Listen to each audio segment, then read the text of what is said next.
All right, here we go. Hello, how's everyone doing? How are you doing, Christian? I'm doing great. How are you doing today, Victoria? I'm doing good. I'm doing good. It's not gloomy. The sun is shining and I get to talk to you, so that's always fun.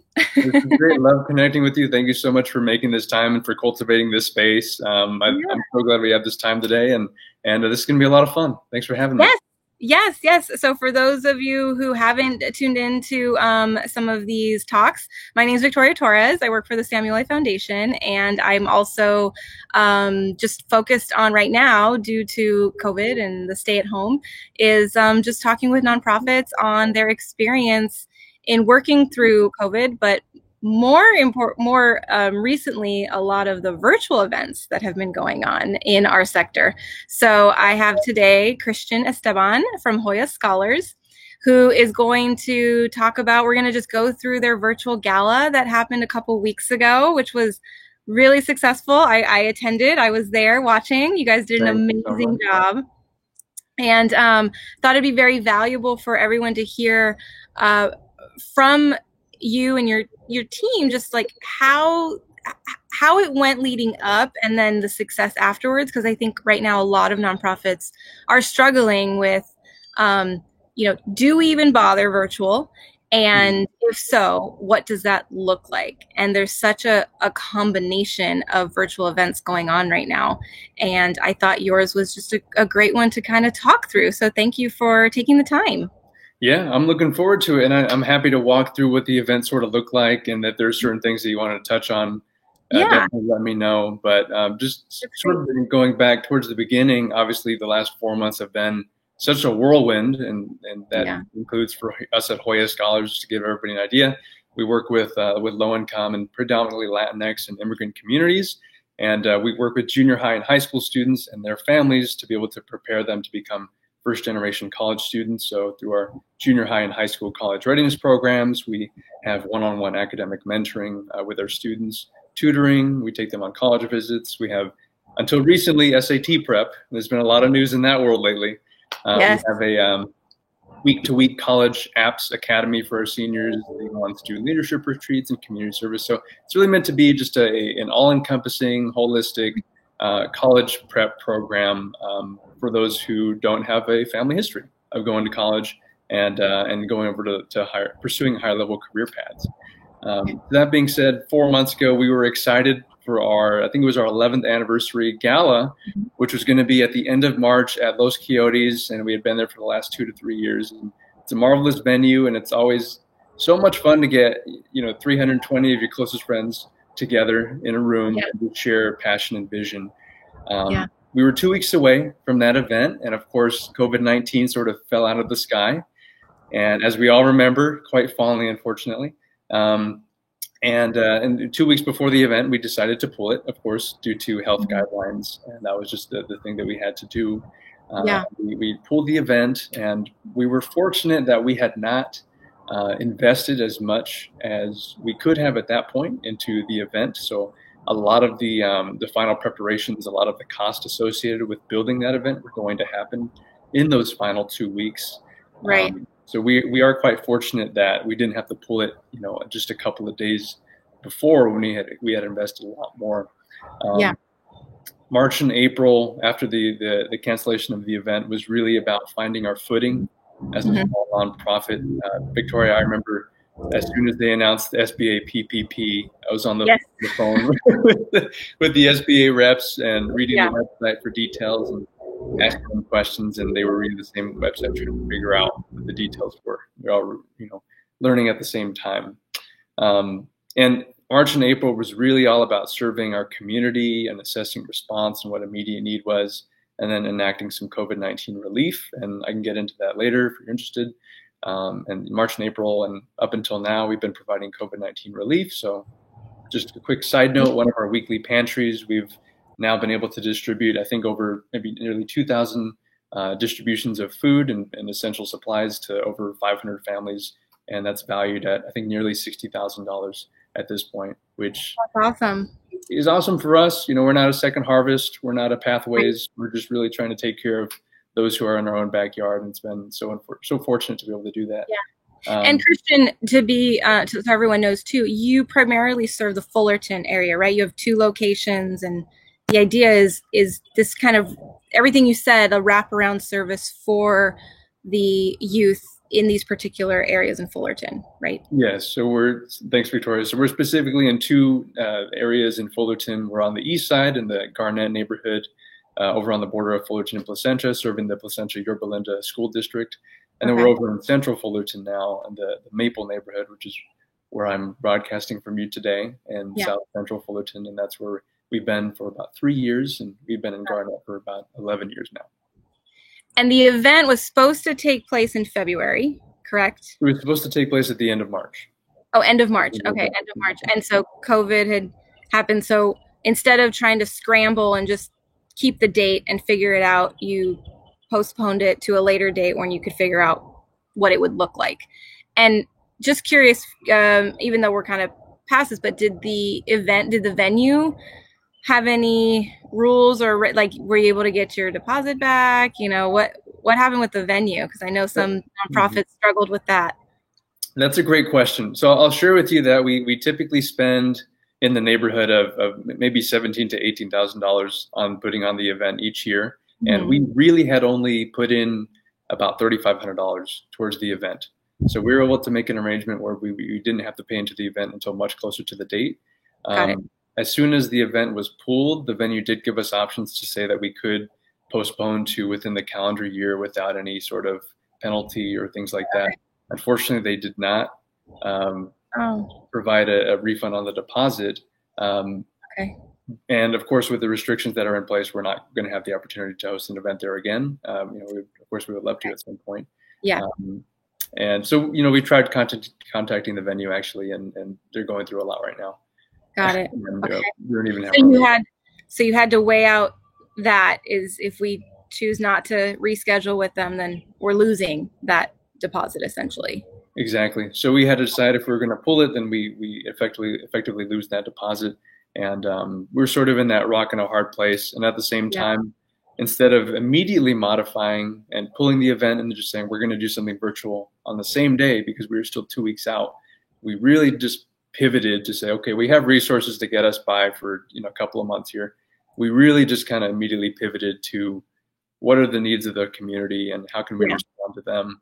And as soon as that was taken care of and we were able to have a sustainable relief response, we said, okay, we got to turn our attention back to this event here, and we've got to do something with this. And it was really thanks to our board, and it was thanks to your insight and learning about these different platforms and what they have to offer to see what it is that we want to do. And we've seen, obviously, in the last couple of months, amazing nonprofits put together these amazing virtual events. Some of them are live, and some of them are pre-recorded.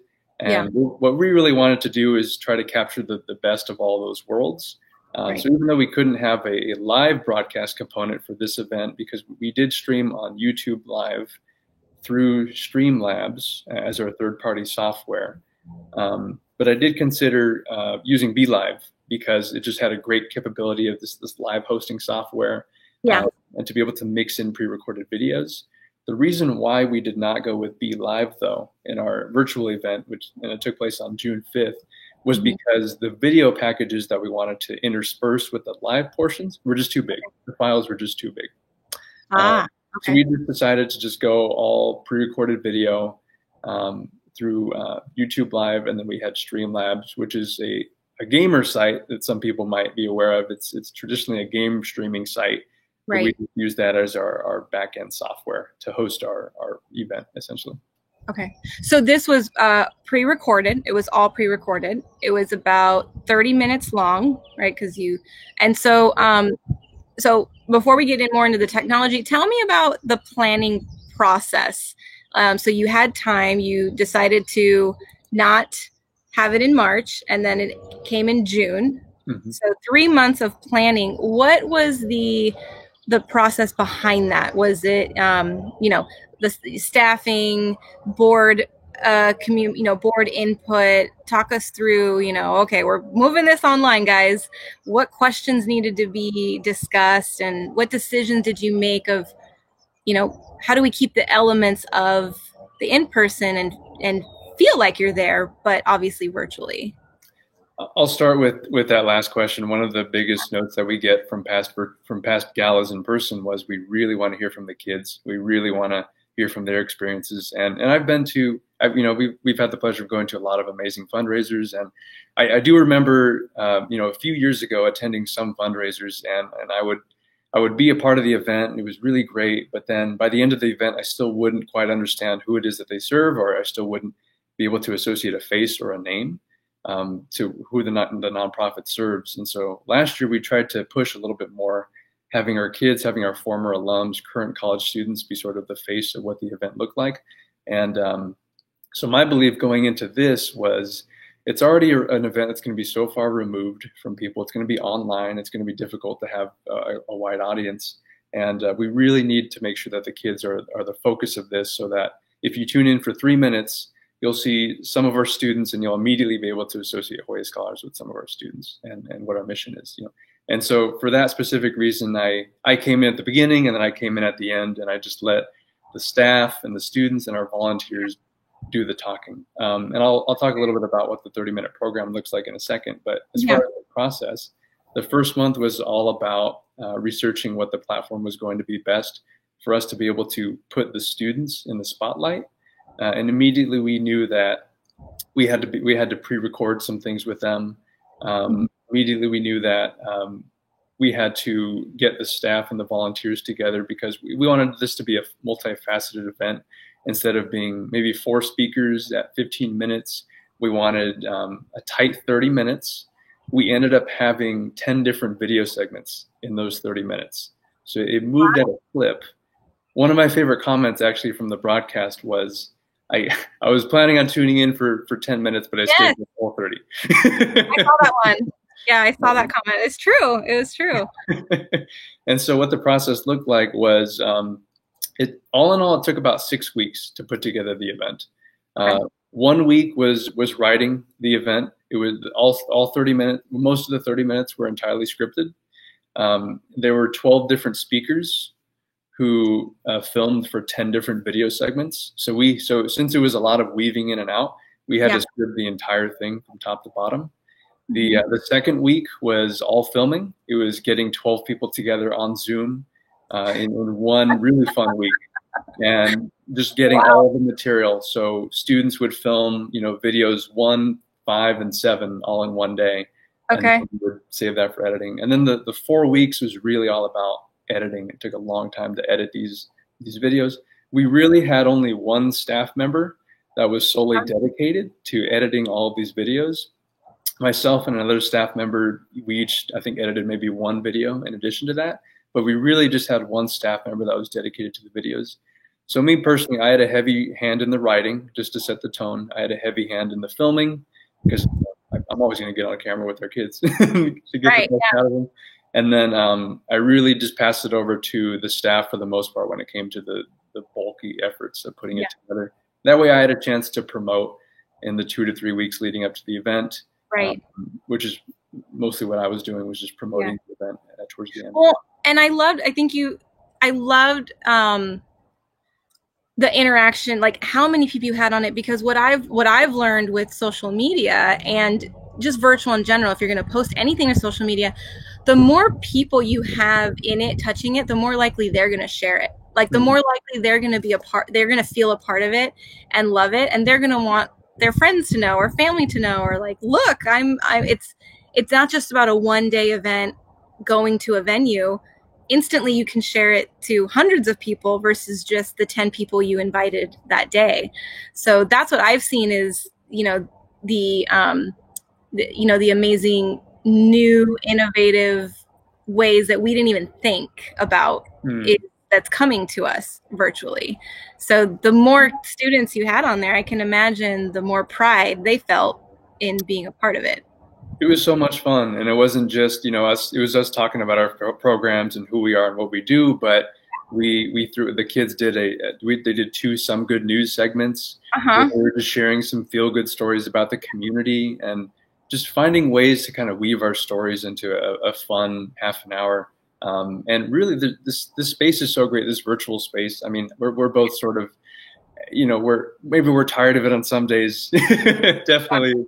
The Zoom fatigue is definitely catching up. Yeah. Zoom fatigue is a real thing, but it's just such an incredible space to take advantage of. And over half of the people on screen, there were our kids, there were our alums, and we had our volunteers, and they were all sending out our message because I have a chance to do that day in and day out, but I had a way more amazing time being able to put them forward and giving them a chance to do that.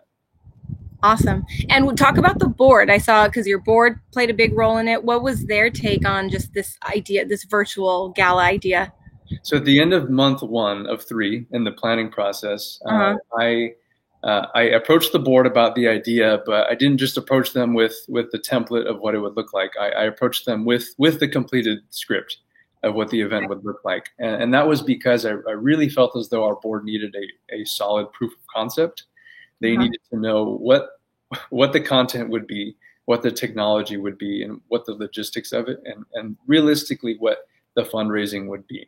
So, so for example, we had a $10,000 fundraising goal. So we had to really decide with the board how small or big we wanted to go with this.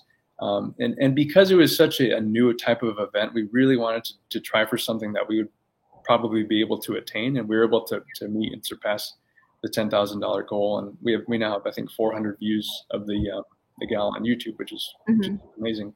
But it really became about sharing with the board a proof of concept, and then they had a chance to sort of play in the sandbox with us and say, okay, well, let's lean into this a little bit more. Let's take that away a little bit more.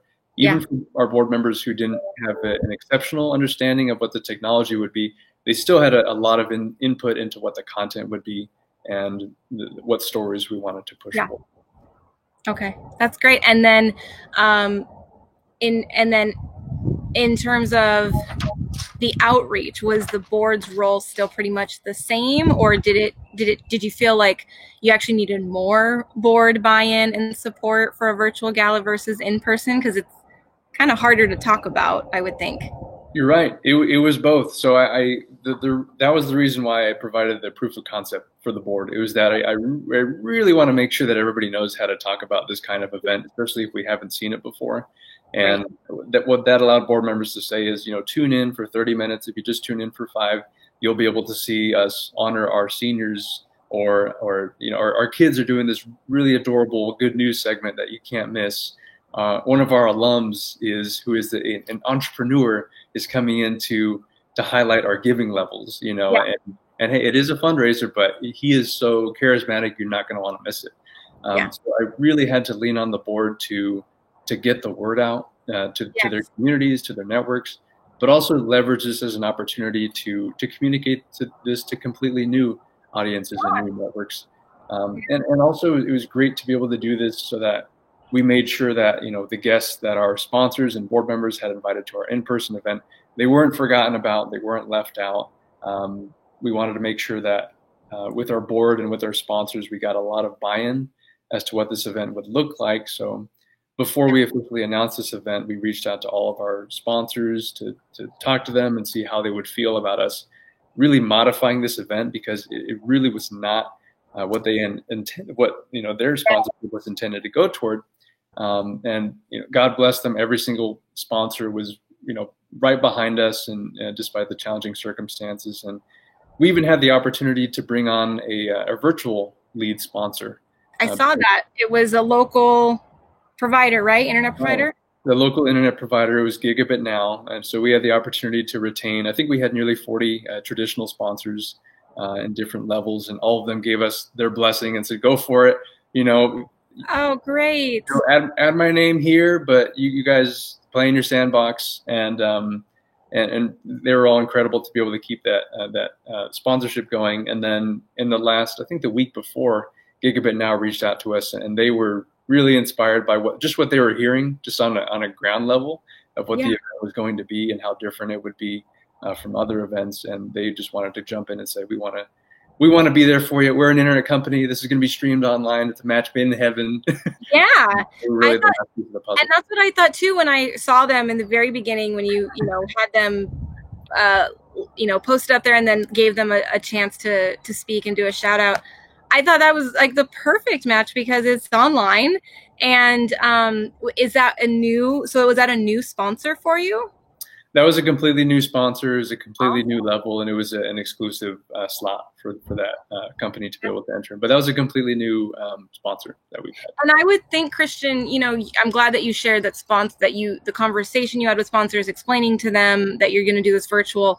I would think that sponsors would be very open to the virtual setting because as long as you have that YouTube video up, their logo will forever be up there. And I mean, it's even an opportunity for the board. What a great way for your board to introduce new people to the organization now, because you can say, watch this 30-minute video before coffee next week, or watch this 30-minute, watch our 30-minute virtual gala, because it's really a program piece. I mean, you talk about your programs and your success stories. And so it's a great segue to new board members and new sponsors and funders. It could be used for so much more than just that day. Right, and I think you're right. With the in-person gala, obviously it's wonderful, and a lot of that kind of stays in the room once you leave. But this is just, these are resources that we're going to continue to use, over the course of the next year. And the best part about having this 30-minute broadcast is that it comes with the 10 individual nuggets of hey, check this out or check that out, and it just provides a great tangible way for board members or fellow evangelizers of Hoya to just share the mission in a really quick tidbit.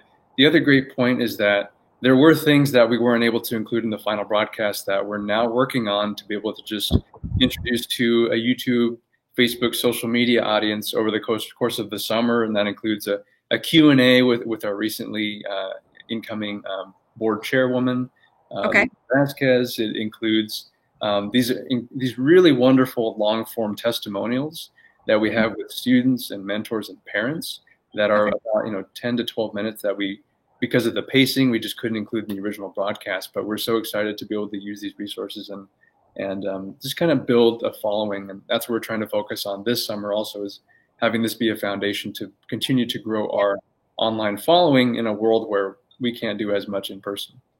Got it. Okay. So let's talk about the program agenda. So what was the agenda? And it was even though it was quick, it was very interactive. I mean, it was smart. It was very smartly well done. So talk about the agenda and how you spliced and diced all the pieces. It was so much fun. There were so many moving parts, and we really had to be sensitive to the pacing, what we were introducing and what we were not. And the 10 different segments as a quick overview. We really I opened with a ED's welcome, which was a lot of fun, just be able to set the tone for the night. The day before the event, I recorded one more segment right before the welcome, just in response to everything that's been happening with our social justice movement, just to be able to make sure that we're not tone deaf in that regard. And I think that really helped to just kind of set the tone for the evening. So we had our ED's welcome. I invited one of our alums, who is our entrepreneurship student at Cal State Fullerton, to share the giving guide with our audience. And then we jumped straight into a feel-good time with our Some Good News segments. We decided to split that up into two. So after Some Good News, our students shared about pet adoptions and scholarships that the seniors have been awarded. One of them spotlit one of our mentors, who is honored at the 1OC Spirit of Volunteerism Awards. So just a good excuse to just share good news with the community. That was relative to us. After that, we talked a little bit about what our traditional programs look like on a regular day. And then right in the middle, we've been fortunate to be really strong partners with the Women's Club of Fullerton as their Charity of the Year for the last 2 years. And as a culmination of that partnership, we put together a partnership spotlight for them that they can now keep forever and share with their club members and future partners of the year. Yeah. After that, we went back to, well, what does our COVID-19 response look like? And our staff shared about that. We went back into another good news segment with our students, and we just didn't let go after that. We kept the momentum rolling. One of the highlights of the night for me was our grad roll call, was just giving a moment of spotlight, just a quick 30 seconds for each of our seniors, just to be able to give them that recognition for all their accomplishments. After that, we had a fun moment of levity with our yearbook and with the photo yearbook of our year and our programs, showcasing as many of our kids and programs as we could. And then at the very end, our last video, which I personally, which we weren't planning on having, but I'd like to take a moment just to share what this was. It was an affirmations video, and it was about a week before the gala was supposed to come out. Everything was done, and we had this mentoring meeting where we closed a mentoring meeting with the kids going around sharing what they loved about the mentors and what the mentors shared about the kids. Yeah. I missed the meeting, but I watched the recording later, maybe 2 o'clock in the morning, and I was just in tears. It was so sweet, because that is really what the heart, it's just the heart of who we are and what we do. And after, 25 minutes of fun and cake and watermelon, you just want to just live in a quiet moment with the kids and with the volunteers. And it was just a beautiful way to end that. So that's my personal favorite video that we included, just to kind of close the event. So it was a mad dash to the finish. That's great. Well, I mean, you guys did it beautifully. And what I love is that you really were storytelling how you've been staying relevant at the same time through this past 4 months. Like, so you mean you did a great job of just talking about Hoya in general, but I love that you brought in how you were still programming through COVID, the food distribution.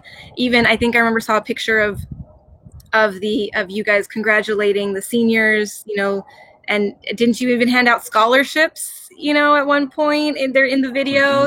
There was pictures of that, and someone had a mask on. I mean, you guys not only talked about Hoya, but you upped it by saying we weren't gone these last 4 months. This is how we've continued, which I think is important for all nonprofits to remember during this time for any future event this year. Don't be afraid to talk about how you managed to stay relevant during this time. You're right. Those were my two favorite days over the last 2 months. Was number one, when we had a chance to go around and just spontaneously share the scholarship awards with each of our kids and go to them, not put it in the mail or do any this or that, but put on a mask, go to them, make it fun, make it a special moment. And then my absolute favorite thing that we've done the last couple of months was we had a grad parade a couple of weeks ago, and we spent about an hour just rolling through the streets of the Garnett and Maple neighborhood, and we had in our lead car this giant speaker. We were playing the grad march, and we would stop in front of each of our students' house, and they were out there with their family wearing their cap and gown, and I would be on the mic, and the whole neighborhood could hear just us, these words of affirmation, kind of praising our kids. And we had a few moments to stop in front of each of our kids' houses and give them a gift basket and take some pictures with them, and just to honor them. And so we're really trying to use this as an excuse to see what it is that we can do to be able to be a presence in our kids' lives. That's awesome. That's so great.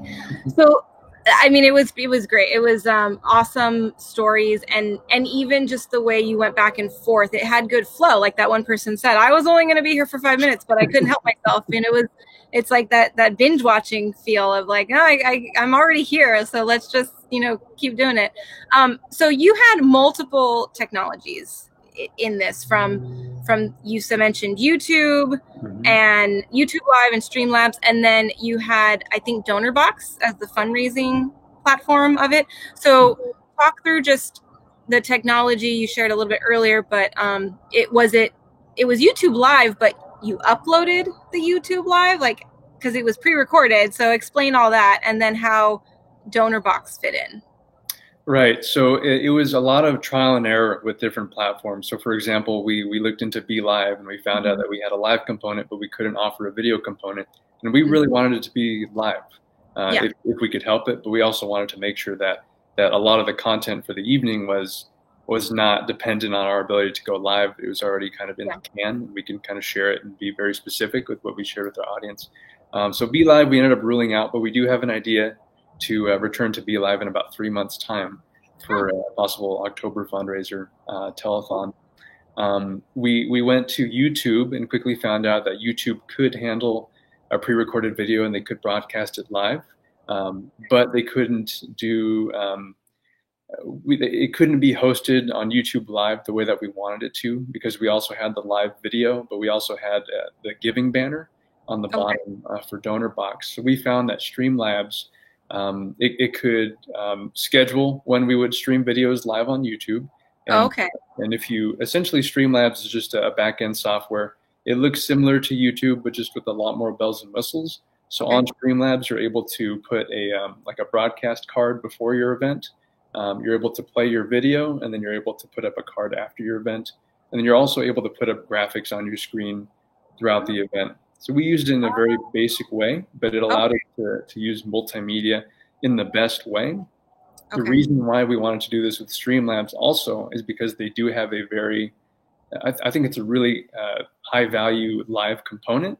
And we do want to utilize that in the future where, as opposed to BeLive, which I love, it can't handle large files for pre-recorded videos. Streamlabs can. So we would be able to do a picture-in-picture with live component, also a pre-recorded video component. So it was a lot of trial and error and figuring out what was going to work best in terms of a platform. DonorBox was just great because of the thermometer and being able to keep everybody in touch with how we were doing for the night. Okay, so Streamlabs, it was almost like everything was kind of preloaded there, and then when you press go, it goes live onto YouTube. Yeah. So it's all set up on Streamlabs, and then you go live, and it's just connected to your YouTube channel, and it just directly live broadcasts on your YouTube. Okay, and then at the same time, though, there's other things that you were doing. So what were the live components you were doing while it was streaming, I guess, or while it was going? The live components for this one were, because we didn't want to leave it up to chance. So this one was just making sure that it would broadcast on time. Okay. Streamlabs is a good tool to be able to make sure that we stay on schedule.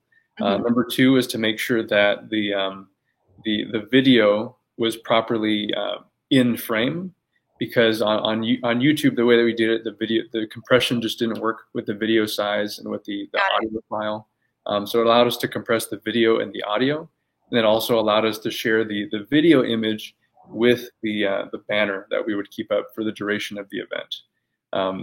So if we were to use it in a much more advanced way, then I could have come in before and after the stream to be able to just provide some commentary or do like an after show or something like that, which we thought about doing. But it just has everything in place, so we thought that would be a better foundation for the long run to be able to learn how to use the software for a pre-recorded event, and then to add the live components in later on. Got it. Okay. And I highly recommend it. No, it's good. I think it's so great for everyone to just know all these tools. And was Streamlab free? Was there a cost to the version that you used?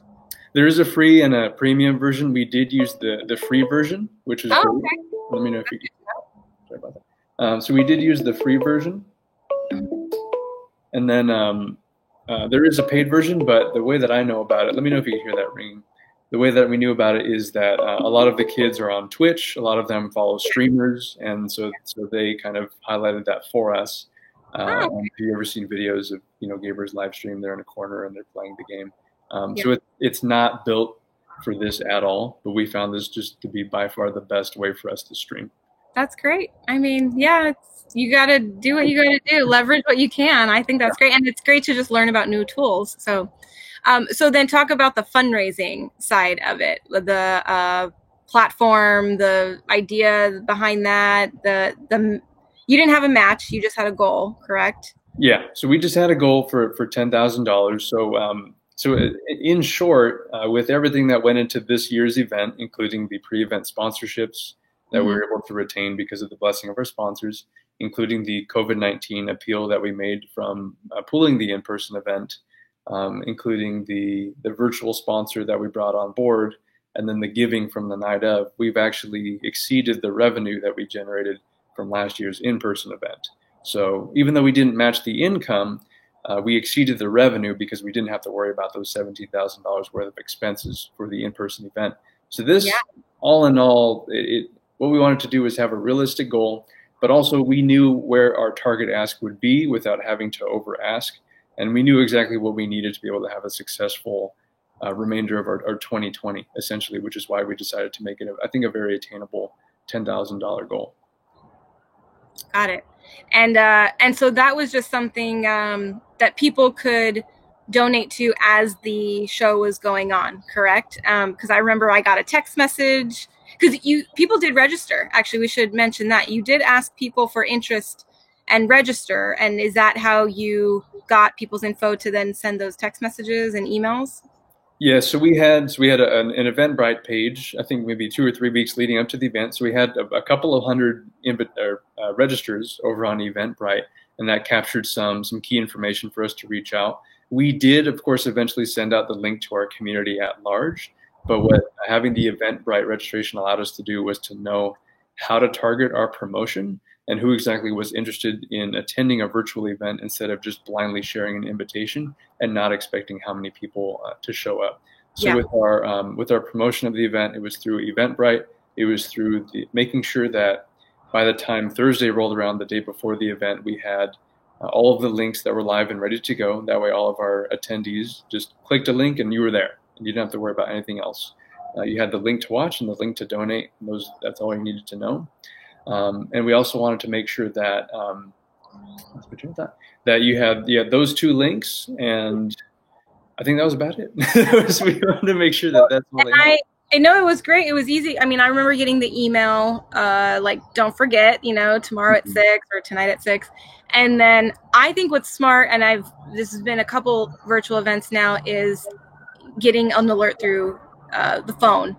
So getting a text message, which I believe you guys did. That was definitely, so we actually didn't use a software for that. We just, as a team and as a board, we just text everybody we could think of. Okay. Well, then kudos to you guys, because it did make it easier, at least if I recall from your event. But yeah, the fact, so yours was, it was in the chat box, because when you go live with YouTube Live, you also had the chat box, which I thought was great. Everyone was talking and communicating. And I know you guys put it in there from time to time so people could have an easy click.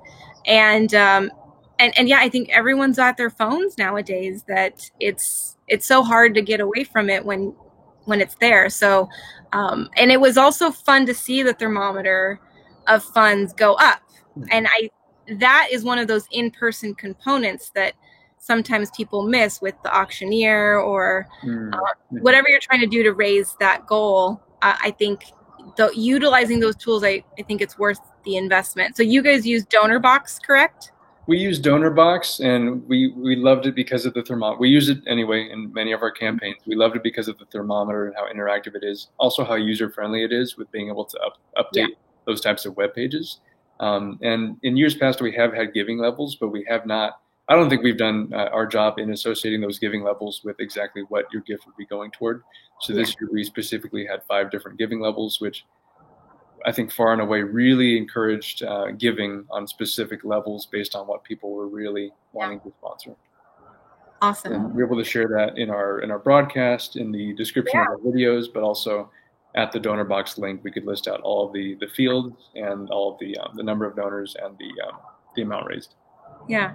So in analyzing that, and being virtual, did you see any surprises of giving? Were there new people popping up that didn't come, before? What did you see there? We probably had maybe about 20% of the gifts were from completely new donors, and a good portion of them were from donors that I hadn't had actually a lot of previous contact with. And it did definitely skew, even though it was pretty fair across the board, a lot of the in-person giving did skew towards the younger age groups. I did notice. So even though we had a lot of great attendance across the board, a lot of the giving did skew on the younger end, I think, just because of the web platform. Yeah. And I think that kind of shows us too that we want to be as streamlined and as very basic and easy to comprehend as possible. That way everybody can sort of understand what the giving levels are, how to give. But that was an important note. And we did have viewers from across the country who have since moved away in the last few years, who are able to tune in, who normally wouldn't have been able to attend the event. And that was a lot of fun to be able to field comments. And during that half an hour, we had donations coming in the Friday before the event. And then as soon as the event started, waves of contributions started coming in. My favorite part of the event was because we were sitting here at the office, me and a coworker and Jessica, my girlfriend. We were just sitting here playing the event and just watching everything kind of come in. Yeah. and the comments and the text messages that we're all getting. Yeah. And I've never felt more love in that night. And it was just so affirming, just everybody kind of texting me and saying, Yeah. "Oh, so much fun. This is so great." Yeah. And yeah, Well, there's a lot of great especially because, you know, I know you, Christian, and I know your organization. You're so small. I mean, you're a small organization. So very small. it was a big deal for an organization like yours to, you know, to take this leap and say, hey, you know, we're gonna do it. And you guys did a really good job. And to your point, even though it's skewed to the younger generation, what that should say something, though, I think, to all nonprofits, that maybe we've been missing out on a generation this whole time because we've been so accustomed to the in-person, which caters to those who love the in-person aspect. But there's a new generation coming that is okay with the virtual. You know, they're okay with the text message. It's not impersonal to a millennial to receive a text message, but to, you know, a boomer or an Xer, it might be like I don't do text message. Like, I want to be, you know, I want an invitation, right? I want the paper and I want the thank you. So it's things like that I love seeing being realized within our sector is, you know, who knows, now maybe every year we'll have an in-person and a virtual event to capture that generation that can't afford the $100 in your seat ticket, but loves the video and would love to give $10 or $20 as a thank you. And I think you're right. And we were able to experience so much support. We really, with this event, we wanted to try something new. And even though we are small, you know, we have an annual operating budget of less than $250,000 a year. We're very small. We've been around for 11 years. We have a staff of 4. And we really wanted to do something that nobody else was doing, whatever that might look like. Yeah. So, and let me know if I'm wrong, but I really think that this 30-minute, a very quick, more interactive, and fast-paced type of gala was unique into itself. And I know there are a lot of great organizations who are doing more long-form things, or they're not doing a broadcast; they're just doing a virtual replacement where you can, send in a certain amount of funds to be able to sponsor in place of an actual event. But we really tried to make this unique into itself, and just try to be bold, and maybe this will become sort of something that can be continued in the future, something that we can build on, but it could also be something that I think other organizations could build on as well. And I've been getting some amazing feedback from some partner organizations and from some of our just partners in general who really are interested in this kind of space and who are asking me to kind of help consult with them to see how they might be able to put together a virtual event. Yeah, because it's something, like I said earlier, it's not just for the gala now, it's a part of your promo, you know, it's almost like part of your virtual resume to donors, to funders, to board members, to parents, you know. It's this nice link that you can send and say, you know, even though this is, you know, ignore the virtual gala part, you know, of it, but this is what we did last year. This is who we are. And just take 30 minutes. It sounds long, but you'll find that it goes by pretty fast because it's very entertaining. And I think if nonprofits see that as the bonus, that this is not just about this event fundraising purpose, it's something that can be used for multiple purposes now. That, I mean, even I've shared with other orgs to say, look what they did.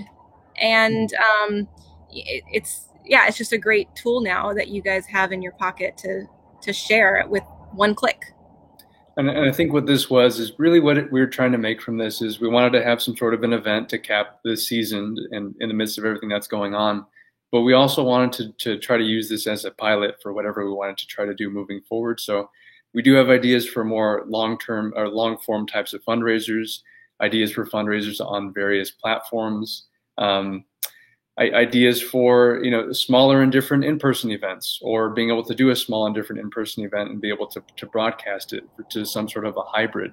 So this really, and also what this allows us to do is, now that we have that proof of concept, to be able to ask for specific funding to be able to have some, you know, video production gear and things like that.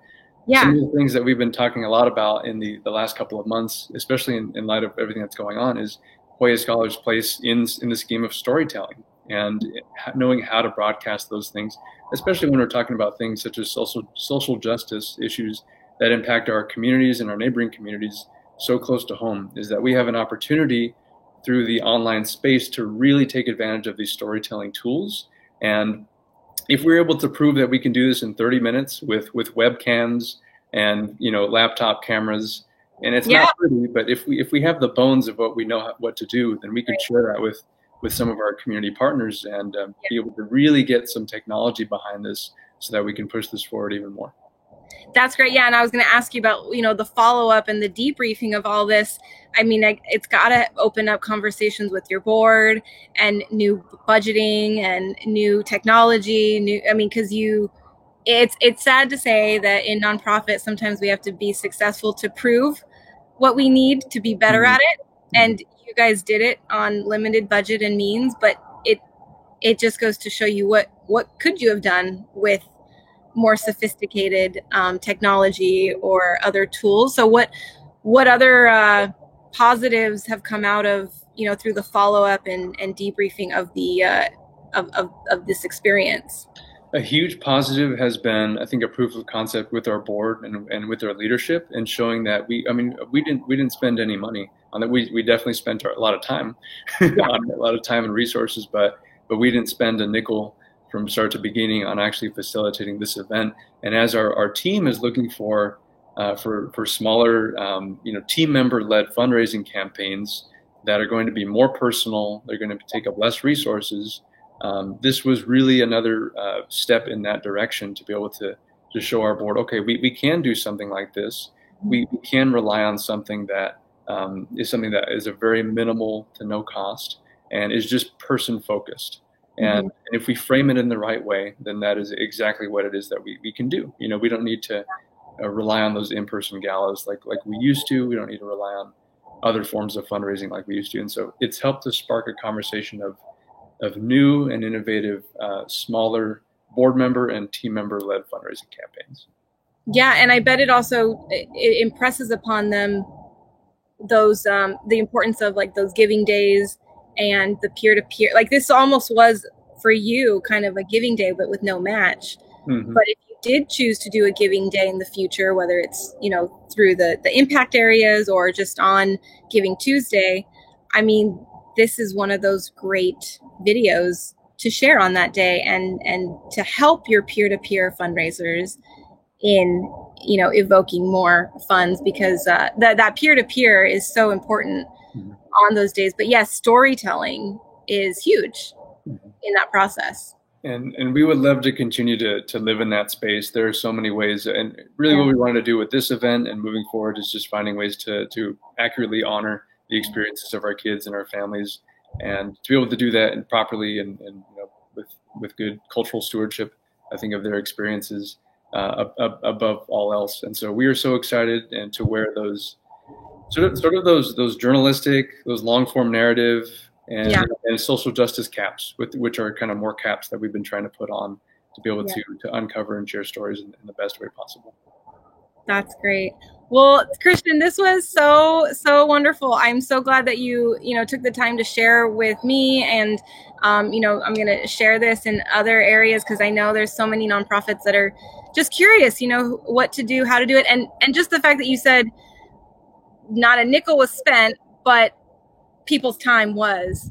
6 weeks. That's a dedicated amount of time, and every person that was in the video was touched and had to also, put time aside to do that.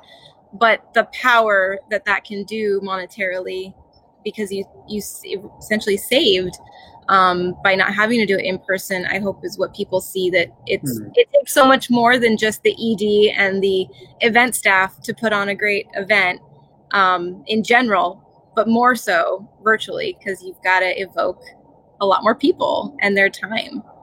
Right. We hope this was a great foundation for us. We hope it can be a model for others. And we just hope it was a great way to continue our conversation and share our narrative out, and to remind people that we're here. We're still here. We're still working with our kids, and we're not slowing down anytime soon. That's That's for sure. But thanks, Victoria. I really, really enjoyed this time. Yeah. Any final thoughts or major nugget suggestion to someone listening that's going, okay, I'm going to do this? What should I do? For me personally, I as soon as the event was pulled in March, the first thing I thought of was how to replace it. And then the next day, I woke up and you know we were all looking around in March and realizing what was happening, and it was about. I feel like in a nonprofit, it's all about coming back to program, and it's all about figuring out who it is that you are in a specific moment. And we've had a lot of those moments where we've had to explore who we are in the last couple of months. And it was continuing, it was just pushing our relationships with our kids and deepening those roots within our communities that reminded us that despite everything that's going on, that we have the tools to be able to make something out of whatever it is that we have. So I would just encourage, everybody, and I'll continue to say this, just try new things. It took us a lot of trial and error just to get to this point. But this small event that we did is opening up so many doors, and this is all just about innovative and lateral thinking, which is something I like to talk about quite a bit, where you don't necessarily have to go in order of the way that the playbook has kind of dictated in the past. You can really tread new ground if it's in direct response to what you're doing, and if it's honoring your community in the right way. Well said. I like that. Yeah, it's all about following what's right for your organization and the people you serve. And if you do that, well, if everyone does that, you'll always be fine, right? If you just do what the people need, then. I totally agree. And you're doing that too. Thank you. Amazing work. You're following your work. Thanks. Well, this was a lot of fun. Thank you for sharing, and congratulations to Hoya Scholars and everything that you guys are doing. And thank you for what you're doing in the community. I live in Fullerton, so I appreciate the work that you're doing with the youth. And it's really fulfilling, and it's something to be said too about the niche that you have, right? You're really focused in on a particular geographic area, and sometimes you're the ones that get forgotten. So I'm glad that you're able to be here and share about what you do, even if it's just in those two parts. It's a lot. It's a lot of important work. So thank you. We're always looking for ways to broadcast our stories and to not necessarily expand as an organization, but to leverage the already great existing tapestry of nonprofits who exist in North Orange County and abroad, to just hopefully give them the tools to be able to do the same and learn from them as well. So we're excited to be here where we are. Thanks so much, Victoria. Thank you, Christian. Okay, I'll talk to you soon. Sounds good. Talk to you later.